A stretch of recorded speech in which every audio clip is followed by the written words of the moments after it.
Hi, good afternoon and welcome to 24/7's webinar, Balancing Cost and Quality, Managing Risk in Your Service Program, sponsored by GE Healthcare. I'm Carrie Forsyth-Stevens, the editor of 24/7 magazine and your host. I'm here with three excellent speakers, Todd Hall, General Manager of Service Sales at GE Healthcare, Perry Kirwan, who's the Vice President of Technology Management for Banner Health in Phoenix, and Steve Vanderzee, Director of Clinical Engineering at Advocate Health. After the presentation, the three speakers will answer as many questions as they can live. So throughout the webinar, submit your service-related questions via the Q&A box on your screen. Also, the complete slide deck is available for PDF download. Refer to the box on the right-hand side of your screen which says Slide Deck for Download and click on the link anytime during the webinar. Now, it is my pleasure to introduce you to the first speaker, Todd Hall. Thank you, Carrie, and good afternoon, everyone. As Carrie said, my name is Todd Hall. I'm the General Manager of Service Sales for GE Healthcare. I've spent the last 13 years working with healthcare providers across the country, really developing customized healthcare technology management programs that are aimed at both improving quality and reducing cost. Along with a terrific communications team, I recently published a white paper entitled Balancing Cost and Quality, Managing Risk in Your Service Program. I felt compelled to write the piece for really two main reasons. First of which was, through my work with HTMs across the country, I was seeing some commonality in the challenges that many program leaders were facing, some consistent trends developing, and organizations making some optimal and sometimes not so optimal technology management decisions in order to balance cost and quality in their programs. The second reason I felt compelled to publish the white paper was really, as the largest healthcare technology management provider in the industry, we're wrestling with many of the same challenges our customers face. I wanted to share the questions we're asking ourselves, how we're thinking about some of these key decisions, and our perspective on some of the trade-offs involved with those decisions. I look forward to facilitating the webinar today to discuss these topics over the next hour and gain a perspective from the leadership of some of the most preeminent HTM programs in the industry, Perry Kirwan of Banner Health and Steve Vanderzee of Advocate Healthcare. So Perry, I'll turn the mic over to you to introduce yourself, followed by Steve. Thank you, Todd, and good afternoon. My name is Perry Kirwan, and I am the Vice President of Technology Management for Banner Health, based in Phoenix, Arizona. Our IDN consists of 28 hospitals that span across 6 different states. We have about 250 in-house field service engineers supporting all types of clinical technology, both in the imaging and the non-imaging realm. And in addition, we run a P&L service as well under the commercial name Entech. And very happy to be with everybody here this morning. And I will turn the microphone over to Steve Vanderzee for his introduction. Good afternoon. Thank you, Perry and Todd and GE and the 24/7 staff. I am the System Director for Clinical Engineering. And for those of you not familiar with Advocate Healthcare, we are the largest health system in Illinois. We have 12 acute care hospitals, including a children's hospital with 2 campuses and more than 450 sites of care. Our in-house program, which has been in place since 1997, manages over 93 assets. We have 91 associates that are site, regionally, or system-based. And I'll hand it back to Todd to get the program started. Terrific. Thank you very much, Steve and Perry. Glad to have you on today. I wanted to highlight a couple of industry trends that we're seeing emerge across healthcare, and this should be probably not earth-shattering or news to anyone who's joining this webinar. But they're all encompassed, I believe, by the concept of change. And so as I thought about my remarks for today, I thought about the last 20 years and how much the world has changed in that period of time. Think back to 1997, for example. I personally was a senior in high school, ready to go off to college. And my parents were doing their best to impart some important life lessons onto me. And I distinctly remember 2 of them, one of which was don't ever get into a car with a stranger. And the second one was don't use the internet to meet people. Flash forward 2 decades. Millions of people a day are literally using the internet to meet strangers in their cars. That's how much the world has changed in the last 20 years. And how much, quote unquote, conventional wisdom has been flipped on its head. So the pace of change is similar in healthcare. There are 4 key trends that are happening now, and here's how they're impacting HTM. So first off is cost pressure. I would argue in my 15 years in the industry, There's always been cost pressure, but I believe with not quite the sense of urgency that we're seeing it today. Not this deep and not this critical to make sure that our cost reductions are sustainable. Why is that? Because healthcare is largely a fixed cost model. There's population changes that are happening. We've got reimbursement cuts that are happening. We've got a political structure that's in flux right now. And so the impact for HTMs is we have to go beyond the traditional cost levers and low-hanging fruit, i.e. the 15 or 20% cost out request that you may provide a strategic partner, but to more deeply tackle things like efficiencies, productivity, and value creations for the organizations that we serve. The second trend we're seeing is around retirement and retention. Clearly, this is a challenge for all HTMs. Our most valued technical experts are retiring at an expedited rate. Fundamentally, service is a people business. We're providing the intangible, and people are of the utmost importance. Depending on the source you read, between 50 and 70% of technical workforce is retiring or changing jobs in the next 5 years. So the impact for us is we've got to rethink recruitment and retention strategies. We've got to retain our expertise to eliminate the quote-unquote brain drain that is about to happen. We've got to onboard a new generation of employees, build their expertise quickly, and support them with technology. The third industry trend we see is the explosion of data. This is the age of the Internet of Things. More devices are connected, more data is available. For us as HTMs, we've got an opportunity to get beyond spending energy, time, resources on just simply collecting and cleaning data. We've got to utilize data as intelligence to make smarter and more informed business and clinical decisions, and we're going to talk a little bit about that on the webinar today. The fourth area of industry trends we're seeing is around consolidation. This is one of the most visible activities to the general public, is around mergers and acquisitions. Reason being, population health, there's a race for covered lives. Access to capital is still very cheap to fund these acquisitions for health systems, and there are efficiencies that are gained from the scale that is acquired as part of this M&A activity. The impact for us as HTMs is we've got to continue to address onboarding challenges with assimilating new programs into our health systems. We're obtaining new and unfamiliar inventories as part of that M&A activity. We've got new different cultures coming together, and we've got inconsistencies that challenge the efficiencies that were promised as part of the M&A approach. So these industry trends are creating a real challenge for us as HTM providers. However, there is a distinct opportunity to prepare now for change if the future is indeed full of uncertainty. So there are really 6 areas that we wanted to focus on for the webinar today. Balancing cost and quality in an HTM program requires, among many other things, ongoing diligence, the right metrics, and a commitment to constant improvement. And so I would suggest concentrating on the following 6 areas should help guide your efforts, and we'll focus on those for the discussion today. The 6 areas are, as indicated here, human capital optimization, asset availability, flexibility for evolving needs, hidden administrative costs, program compliance, and sustainable and short-term savings. So let's get into the first topic on the list. I know we're eager to hear from our panel. Considering the cost of medical devices, their mission-critical importance to care delivery, and the proliferation of assets in healthcare, technical service labor may be the most important issue you need to get right in your service model. We've made some significant investments in technology and resources to support our service engineers. However, ultimately, it's our people that our customers still care the most about. And I'm sure it's no different in your own HTM program. When determining our labor strategy, we're constantly considering the following factors and calculating their impacts on our model. Things like technical training and experience for our engineers, customer service and communication skills, the technical focus and specialization that's required to effectively service an inventory of equipment, the number of devices per service engineer, how do you maintain the appropriate geographic coverage and distribution of your team, how do you provide them with the right tools and technology to effectively enable your engineers. So Perry, I know you spend a considerable amount of time and energy on optimizing your labor force at Banner. So can you tell us a little bit about your strategy?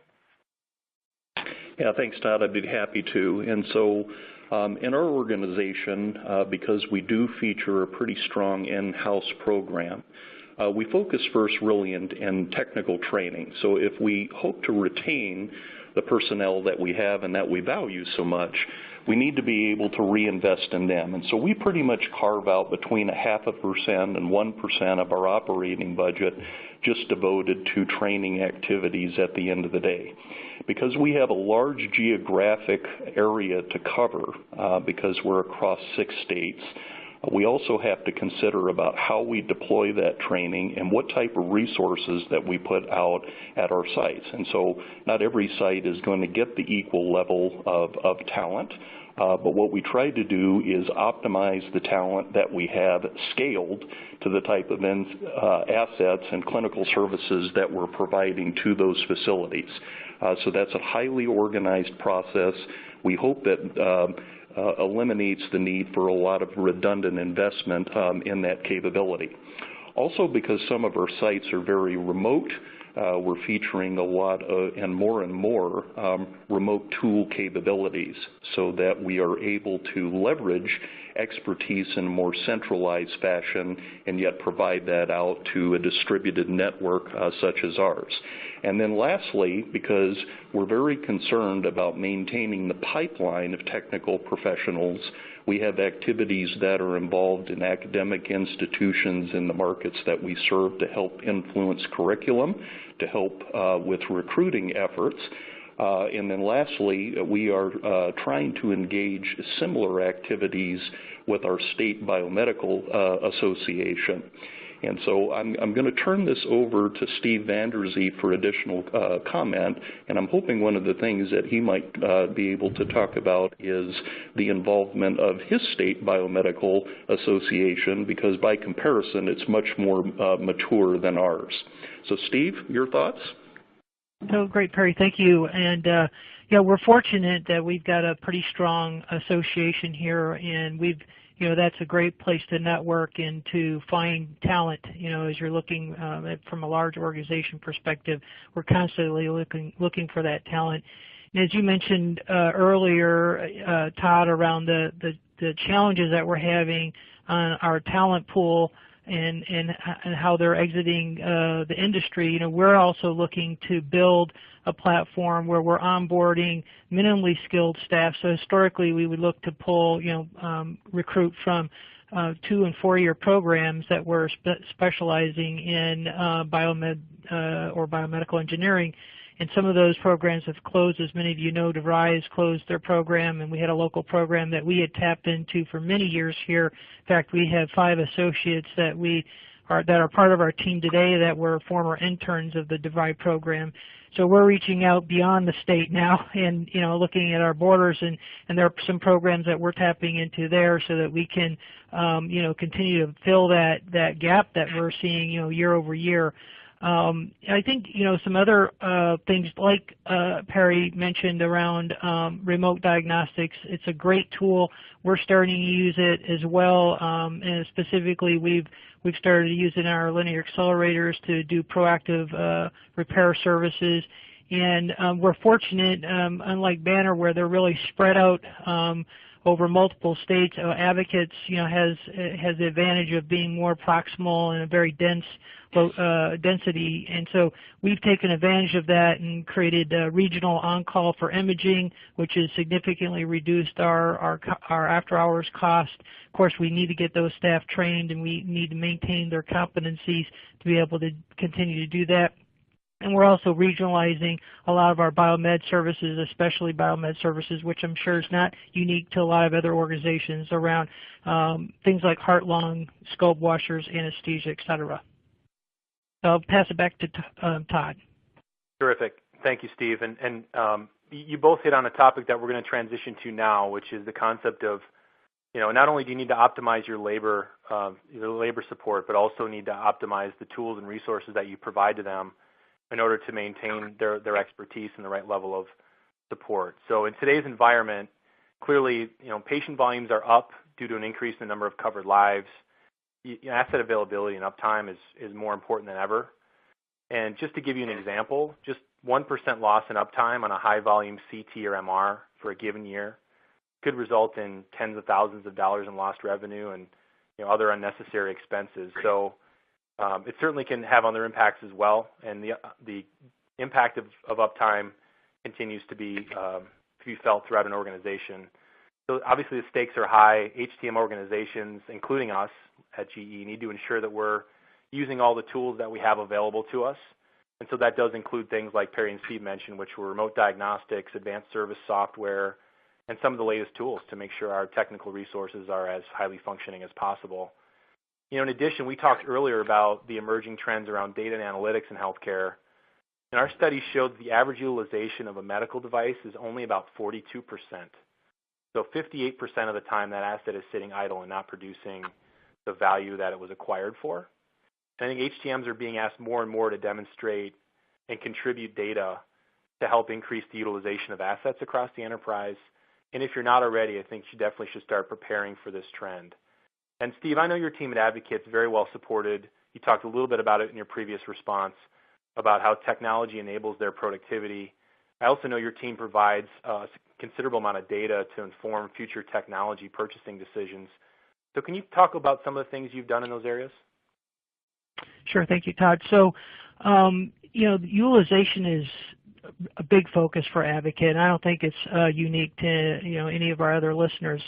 So we've actually started to look at our reliability. We've created a reliability metric, which essentially looks at the activity that we have, service activity we have on our systems, and we're starting to see that reliability data can suggest where we have underutilized assets. And so we're starting to dig into that deeper, and as we do that, of course, when we start shutting down systems or we don't replace systems and we improve utilization, it puts a lot of pressure on our organization to deliver. So what we're seeing a lot now is making sure that we're doing PMs after hours, or if a major system's down, that we've got our customer knows what specifically they can expect and how quickly we can have that back up and running for them. So Todd, as you mentioned, it's got a huge impact on the revenue side when those systems are not available for use. So our program tracks uptime on high-value assets. We report those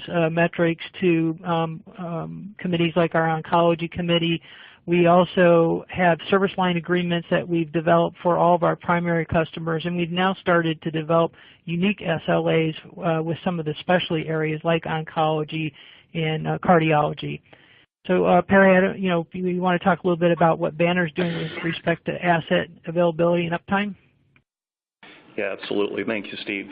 So really, it ends up being a very similar story to what really Steve described. And I would anchor everything down really to kind of the underlying concept in this, which is you first have to start out with being able to measure such metrics at the end of the day. And assuming that you have the capabilities to do such, right, it's then information that can be populated into a CMMS and then distributed to various consumers that would be interested in data like that.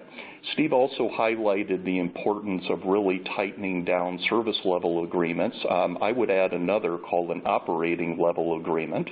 And so your service level agreement is your interaction with your direct customers and setting those expectations. Operating level agreements actually imply how we interact with ourselves and our vendor service partners out there, so that we know what to expect, so that we're all operating from a common mission and vision really at the end of the day. And assuming if you can do those activities very well, we can be very quite transformative in the business. One example that we have in Banner is we recently took some uptime and utilization-based data that we got not only from our analytics, but also borrowing things that we got from PACS and the RIS, and determined that we could actually shut down a particular service and relocate those assets to an area where they would get more improved utilization. So to Todd's point, 40% plus utilization is not necessarily where we need to be in today's healthcare. So we really need to align assets around where they will get the full and maximized use. And Todd, I think I'll bounce it back to you for our next topic. Terrific. Thank you, guys. Very interesting point, Steve, around the connection between utilization and the pressure that it puts on HTMs to deliver uptime. Absolutely critical that HTMs are involved in equipment utilization decisions, and certainly becomes a very important topic for additional collaboration here moving forward. So great perspective there, guys. Thank you. Let's transition over to topic number 3, which is around the concept of flexibility. We've established that our labor strategy is critical, and certainly maximizing equipment availability is important. But in a dynamic industry like ours, flexibility is extremely important in our service models. With potential regulatory changes and other financial pressures on the horizon, our programs need to be nimble enough to both anticipate and quickly react to those changes. I can tell you from my perspective, my team and I frequently work with HTMs to build in flexibility to our programs that go beyond traditional boundaries of maybe how we thought of service agreements 3 or 5 years ago. Some of those flexible entitlements include things like usage-based coverage that's tied to service consumption or utilization of that asset. We also have explored, in some cases, pooling options based on typical consumption patterns for those components, such as tubes and detectors and probes. We also have offered flexibility to change coverage throughout the term of an agreement to provide that flexibility as HTM providers' needs change, their coverage needs change with them, and then tighter performance commitments and with associated penalties. Certainly, as uptime becomes more and more critical, as more patients come through the door, as we hopefully push utilization up on critical assets, we need partners in the industry that are going to provide maximum uptime and performance commitments and be willing to stand behind that performance. So those are some areas my team is spending a lot of time on with HTMs across the country. Perry, these are just a few examples. Would you be able to talk about what you guys at Banner are doing to maintain flexibility and adapt to future changes? Yeah, absolutely, Todd. And, first and foremost, what I would say around these list of items is that every program ought to be able to incorporate most of these elements into your contracting. When I look at Banner Health, we are not a monolithic system by any means.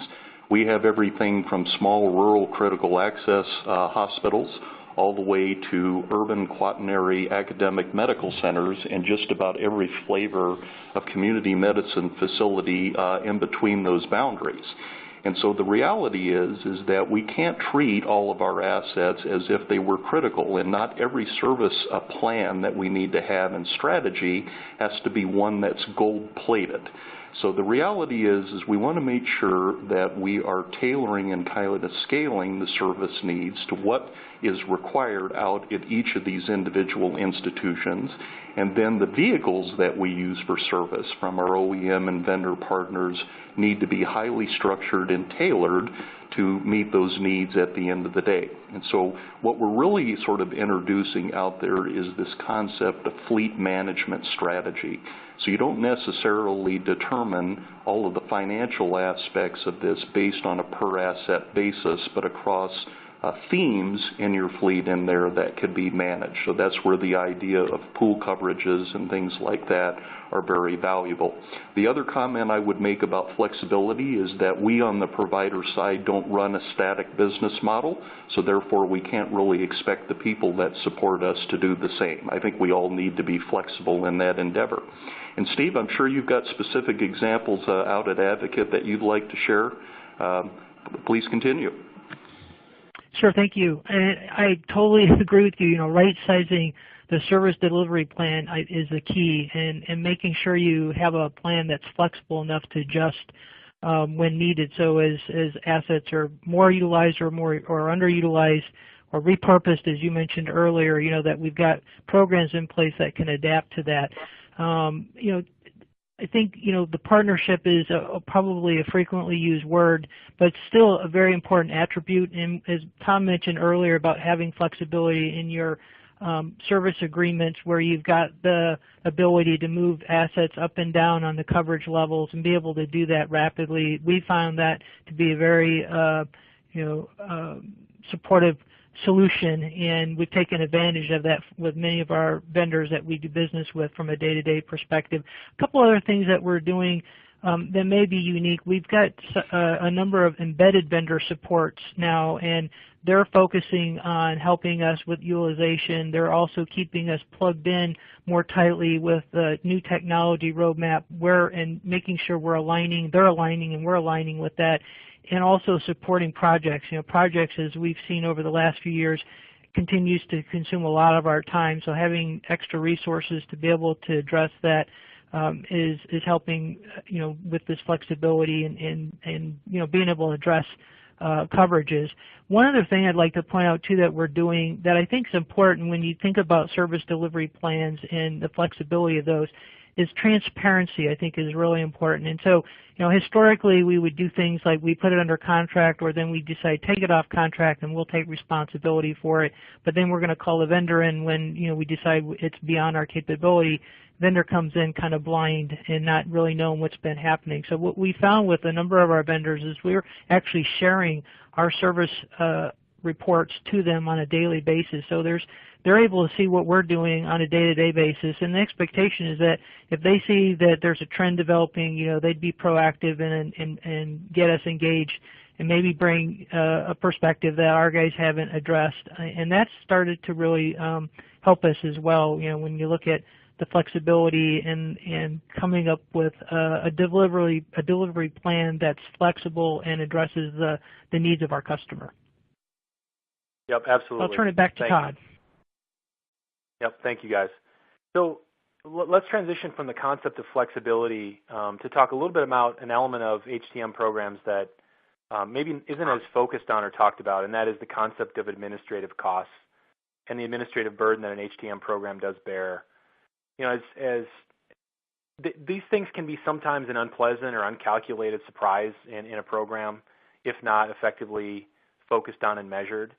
Think about the mechanics of scheduling, gaining approvals, tracking and paying for equipment service. There's a lot of laborious activities and some time-consuming tasks within that. And so I think we all need to spend a significant amount of time just making sure we're uncovering and minimizing the long-term costs that are associated with contract and program administration. We all work, I think, to ensure that the right role is designed and assigned to the right task. But I still, personally see in some cases some of our in-house service engineers shopping for and procuring parts. And, that's an example. Is that the right or most effective way to use a highly trained technical resource's time?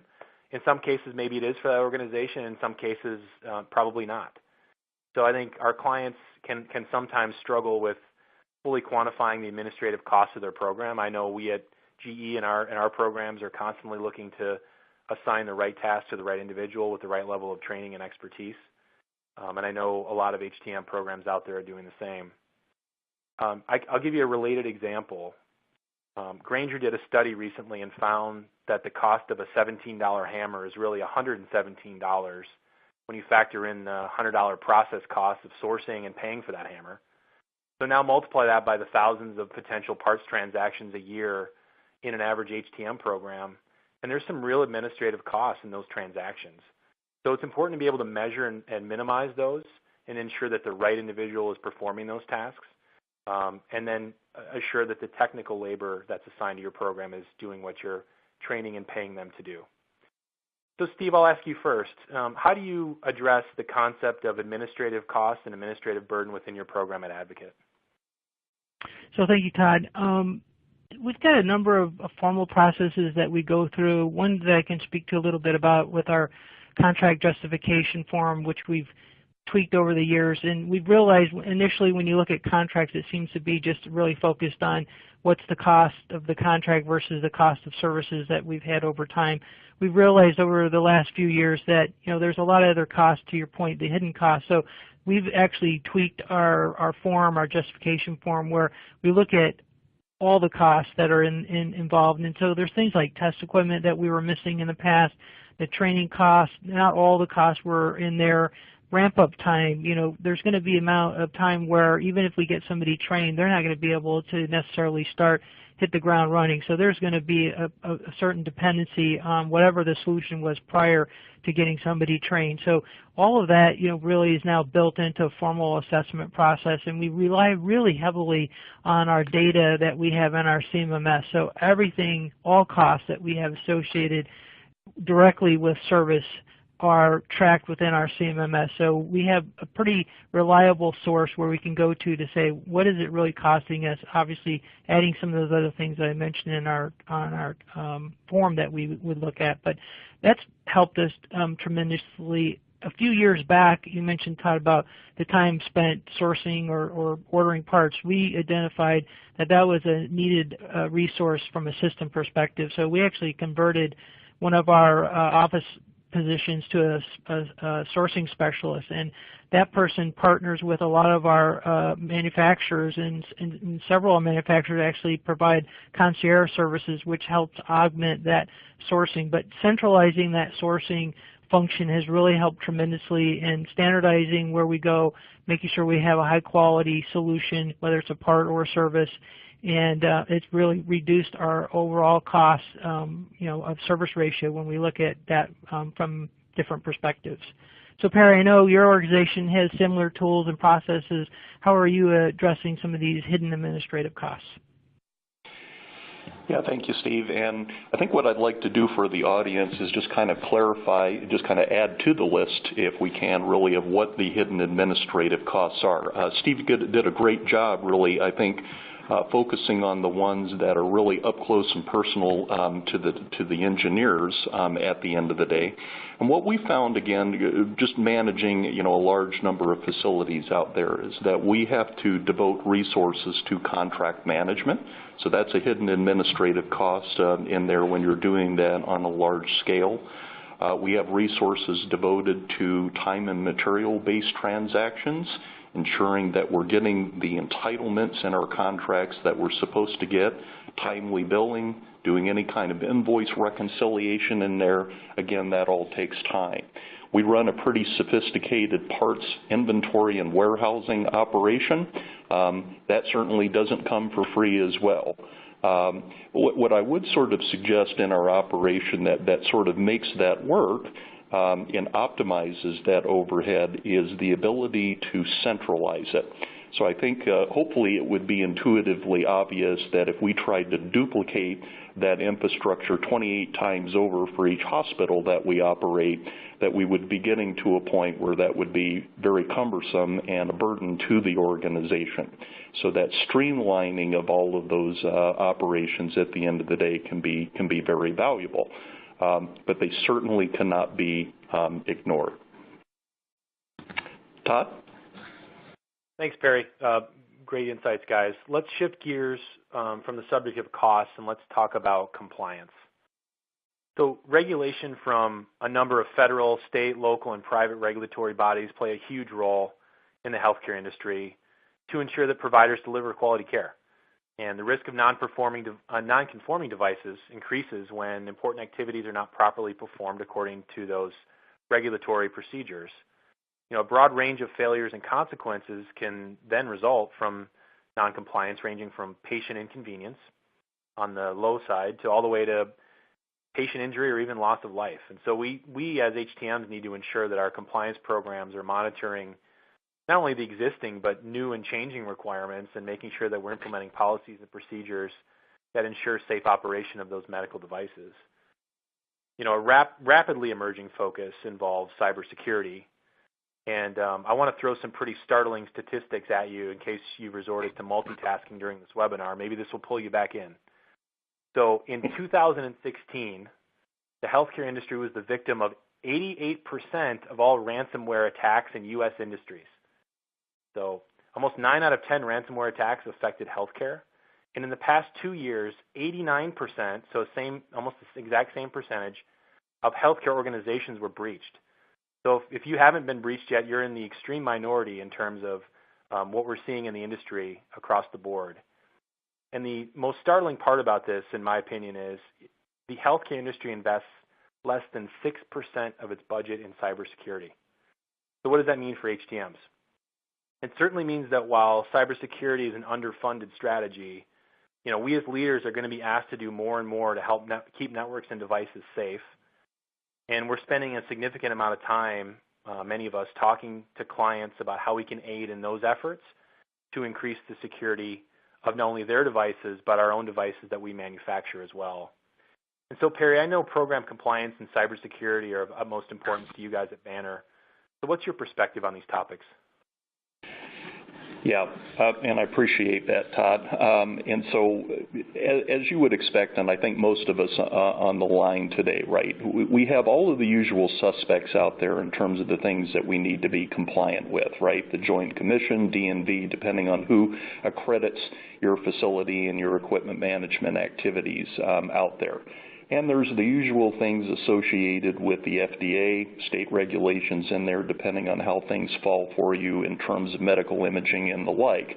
But what we're really starting to see is kind of some different nuances that are starting to appear, cybersecurity being one of them. And almost a year to the day, unfortunately, Banner had the experience really of being on the other end of a security breach, which was a very interesting process to be involved in, because unlike typical remediation efforts, yeah, you can go in there and apply whatever the necessary fix is, but that is not the end of the journey for you as you're dealing with yet other regulatory institutions and perhaps even legal entities out there on what just occurred. And so these things don't have very short cycle times in terms of how they're ultimately remediated. So ensuring that we're moving forward, I think, in positive ways around cybersecurity, it should be an important item for all. And in HTM, I would say this is not really one of the more mature sides of what we're used to managing at the end of the day. But as Todd pointed out, this will become of increasing importance moving forward, and understanding what our role is, understanding that this is going to require relationships with information technology that, depending on your organization, may not be as mature as it needs to be. Well, it will be moving forward, and so those are things that we need to get busy on, really understanding what the risks are and how to remediate.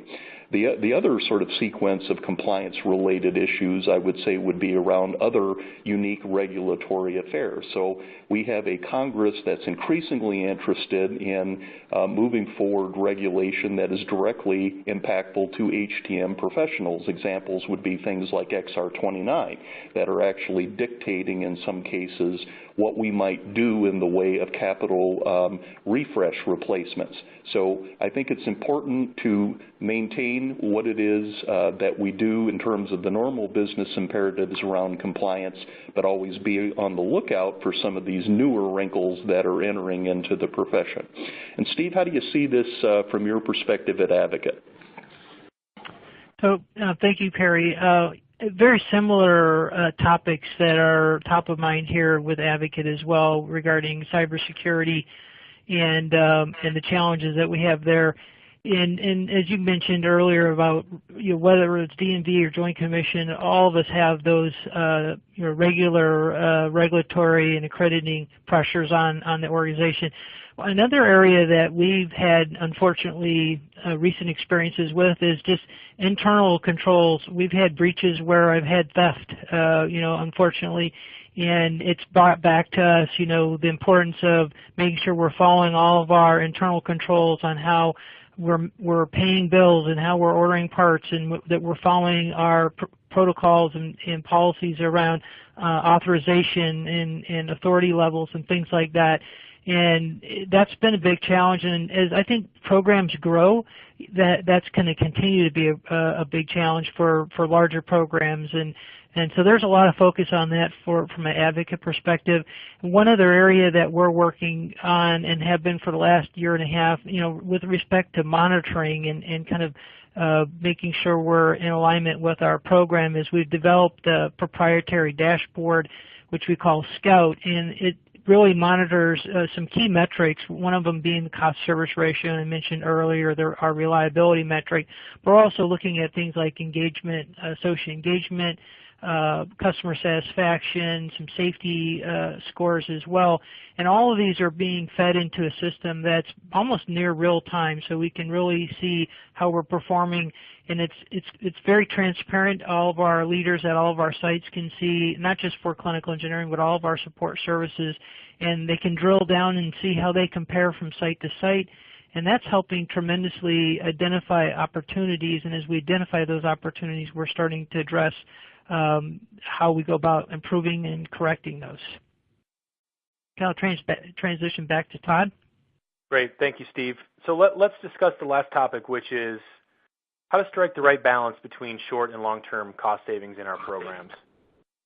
You know, short-term cost savings and cuts feel great. I'd love to stop paying my car insurance payment every month since I haven't had a claim in a long time, but we know how that's going to end up. So I think if cost savings aren't repeatable and sustainable, then you may end up spending much more in the long run than necessary. So, you know, I firmly believe, and I think Steve and Perry agree, the key is to strike the right balance between immediate and long-term goals and to retain the flexibility necessary to change as your needs dictate down the road. You know, I'll give you an example. So many HTMs focus on the cost of service ratio, which is certainly an important consideration. There are many other metrics out there similar to that. But that compares the annual maintenance cost against the acquisition price of an asset. And I think there's a lot of value in measuring the COSR ratio. However, you know, they typically spend a lot less time evaluating their overall inventory of equipment and working with other stakeholders to optimize that fleet. You know, some of the more forward-thinking HTMs that I've seen out there, including the two leaders on the phone, are helping to optimize asset management processes and enabling things like real-time location systems to really reduce the proliferation of assets across their enterprise and to deliver a more cost-effective program without negatively impacting patient care. And other organizations are providing service-related and utilization data that can aid in capital planning efforts as well, which we've talked about in another section. So, Steve, how do you strike the right balance at Advocate between short-term and more sustainable cost savings?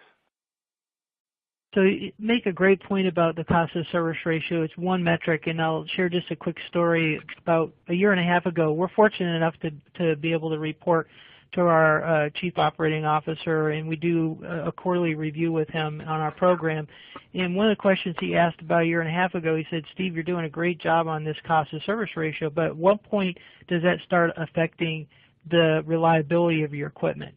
And how do you know that we're not going too low? And, you know, really kind of brought it to mind for me. I mean, that was obviously something that's important to us about quality, but we weren't really measuring it. And so mentioned earlier in today's presentation that we've developed now that metric and ability to measure that. And really lining those up side by side is key, so that as we start to look at different service solutions, we're making sure that as we look at our cost service ratio, we're also making sure we're not having a negative impact on that reliability metric. And if we are, then we've got to relook at what that strategy should be, or maybe make modifications to that strategy. And I think the other thing that's really important to sustaining, you know, whatever it is that you're trying to do as far as improvement is linking, you know, going back and revisiting what was the assumption at the beginning, you know, when you started that journey. What was that assumption? And are we still maintaining or reaching those goals that we had originally set, you know, forth when we started it? And again, I go back to this tool that we created, and I talked about how we're measuring different metrics, but what we've also incorporated, and I think so important, it's probably more powerful than the metrics themselves, is actually monitoring the results of the plan. So we use an A3 methodology, and as we develop those A3s, we make some assumptions in there as to what targets we want to hit. We meet those targets, and then we say, okay, we're done. We move on to the next problem at hand.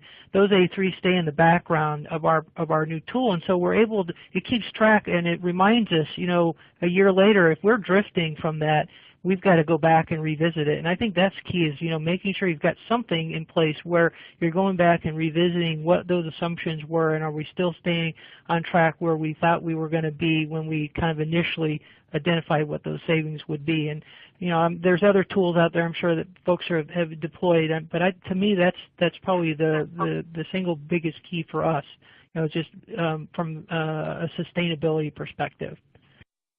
So Perry, how is you know, Banner addressing that? I'm sure you have similar examples and challenges. Yeah, we do. And the first thing that I would say, just kind of underscore a couple of points that Steve made, is one is that you have to start by measuring something at the end of the day. So can't underemphasize the importance of being able to measure.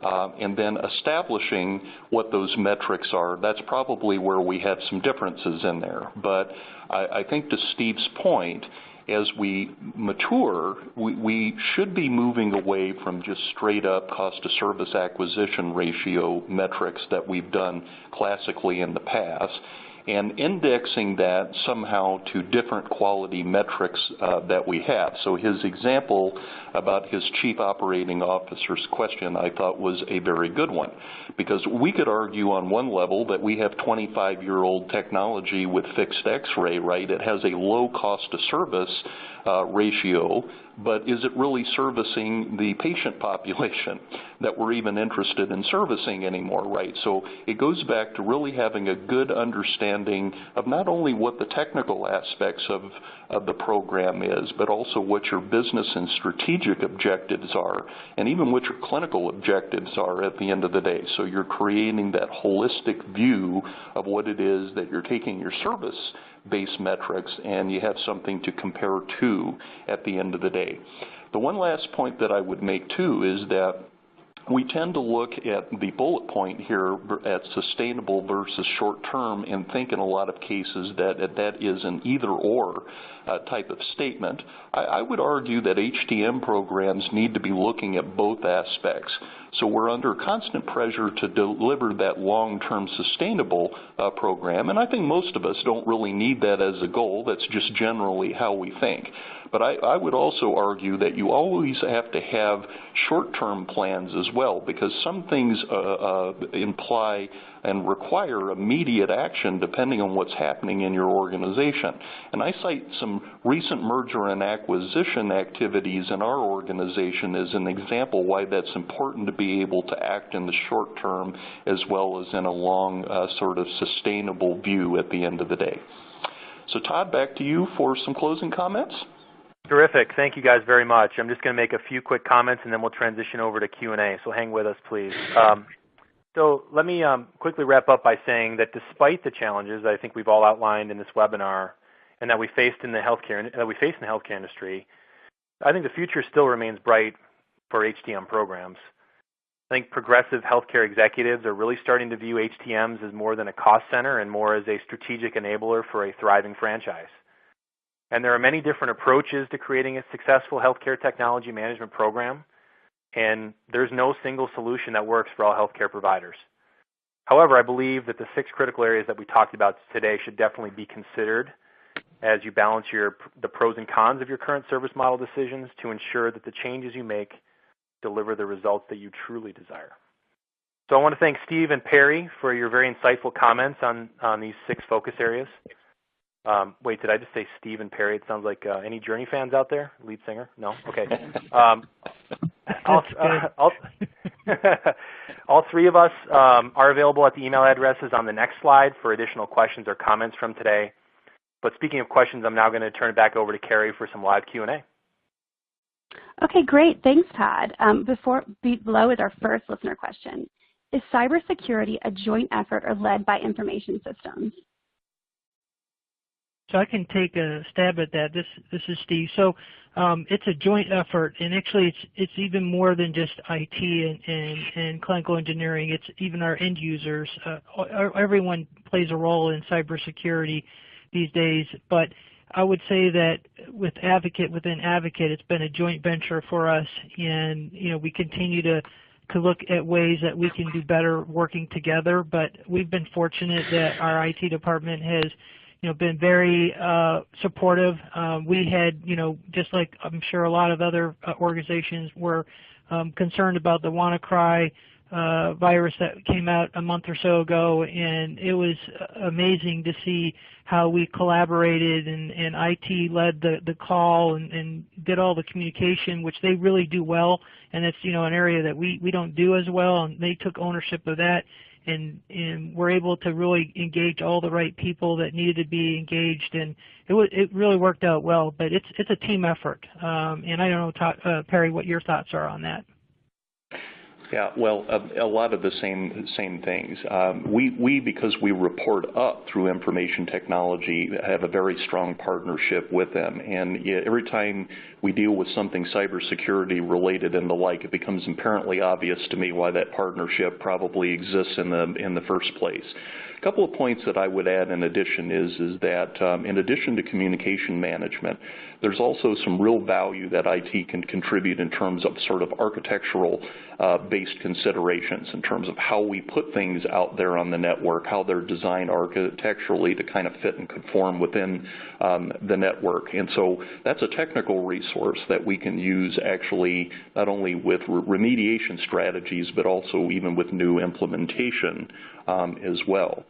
Another point that I would say around IT that's pretty important at the end of the day is that not everything from cybersecurity always involves a straight breach of your individual medical device. And so, again, from the break-fix mentality perspective, we tend to sort of look at our own world in isolation. An integrated world forces you to understand how your devices sort of interact and look relative to connection with each other. And that's just a very different approach to how we set up, lay out systems, and how we ultimately will be supporting them moving forward. Great. My next question, how are you preparing for the ongoing labor turnover rate, and how will your model be impacted by the availability of talent? Yeah, Kerry, I can take that one. This is Todd. So I would say I'll refer back to my opening comments and just in the context of how we at GE are handling the labor turnover challenge and the quote-unquote brain drain that's coming. You know, I referred to the 50 to 70% of technical workforce that's retiring or changing jobs in the next 5 years. Certainly that means we're going to be losing some of our best and most experienced service engineers, and we're not unique in that regard at all. There are some things that we're doing as an organization to better prepare for that and things that I think any HTM could do. One is just continuing to look for efficiencies where blending our labor model makes sense. You know, historically we've had an organization that's been had dedicated resources around biomedical and one that's been dedicated around imaging. Our customers are asking us for a more flexible model that spans both types of devices. I think another thing we're doing is just creating more tiers in our technical roles. So for example, in our field engineer ranks for imaging, we've got an FE1 position, FE2, FE3. In some cases where we're creating more opportunities for advancement and better alignment between skill level and activity.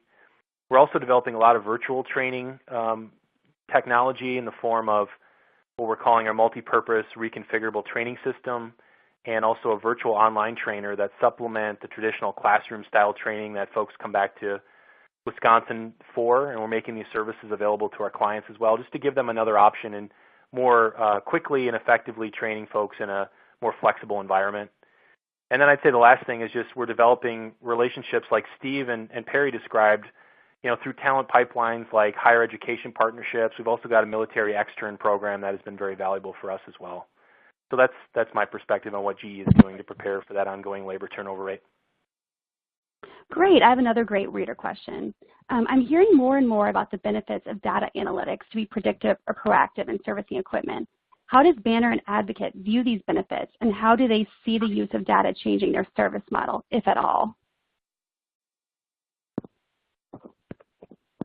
Yeah, so this is Perry. Let me kind of start off with that, and then if Steve has other items to contribute, we'll go from there. I find this area really of data very exciting because I think it has the potential to really revolutionize how we deliver service out there, which historically has been fairly reactive, right? We're waiting for things to happen to us before we go out and intercede. This new emerging field gives us the ability to potentially go out and do interventional activities and all of that before something occurs. And I would say at this point that my assessment of them is that it's still very much a works in progress. I would not say it's mature, not something we could probably rely on 100%, but definitely supportive of the trend and the development of tools in this direction, because I think it will be quite transformative really to our industry.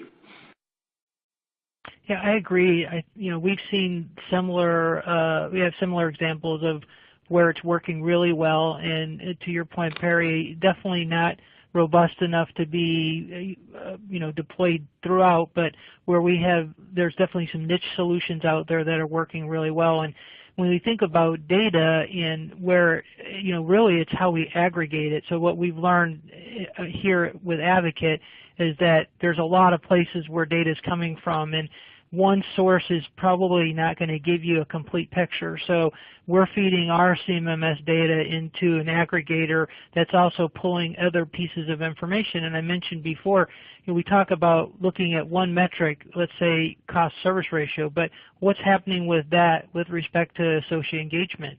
Or what's happening with associate engagement with respect to your safety metrics that you're measuring? So, I think it's key as you look at data, understanding how will you aggregate it together and be able to present it back so that you can actually act on it. I think that's the key, is how do you get that information presented in a way that it gives you some actionable things to do. Great, thank you. And what role does remote diagnostics and support play in your program strategy? So I mentioned earlier, we're using it specifically right now in a couple areas. Our linear accelerators, we have a fleet of 12, soon to be 14. On our newer linear accelerators, we have that remote diagnostic tool. So we are looking at those systems after hours and then using that information to do proactive repair and service on those systems, minimizing the downtime that we have, unexpected downtime, which leads to patient delay in treatment.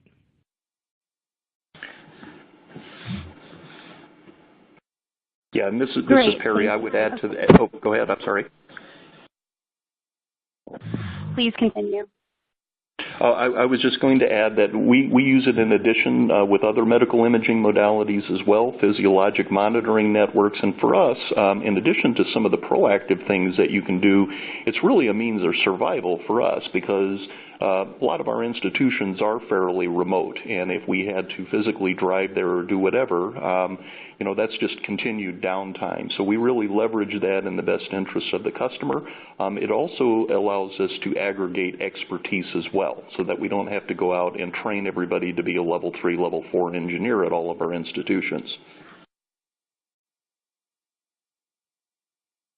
Wonderful. And what potential HTM regulatory changes do you see on the horizon, and what are you doing to anticipate them? I'll take a stab at that. I think we talked about this earlier, but I really feel we're going to see more and more around cybersecurity, and it's not just going to impact us, it's going to impact everybody, the manufacturers, as well as the users, how we do patch management, whether we can even do patch management, how we secure those assets, making sure we have a remediation plan in place when we are impacted, because it's not if, it's when that systems are going to be affected. And I think that's going to be an area where we're going to continue to see more regulatory focus beyond what we've already seen in the last couple of years.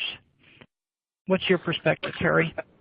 Yeah, the thing that I would add to that is that I also think we will see things that are kind of viewed as guidelines today become more regulatory practice as well. So as we look to understand how imaging appropriateness is going to work into our profession and all of that. Again, it'll change the way that we kind of deliver service and also the way that we view our access. So definitely cybersecurity and some of these new emerging looks here coming out of the regulatory arena. Yeah, I agree. Those are great points. Excellent. Thank you so much. In order to finish on time today, I want to conclude by saying thank you to our 3 presenters, all of whom did a wonderful job, as well as our audience members and our sponsor, GE Healthcare. Today's webinar is being recorded, so you may rewatch for any time in the next year using the same link you used to log on today. And feel free to share the link with colleagues who may have missed today's live event. Also, please email me at kstevens, and that's Stevens with a PH at Medcor, and that's medqor.com with questions, comments, and future webinar suggestions. And be sure to visit us at www.24x7mag. Thank you again for participating in 24/7 Magazine's webinar, Balancing Cost and Quality, Managing Risk in Your Service Program. Have a wonderful day.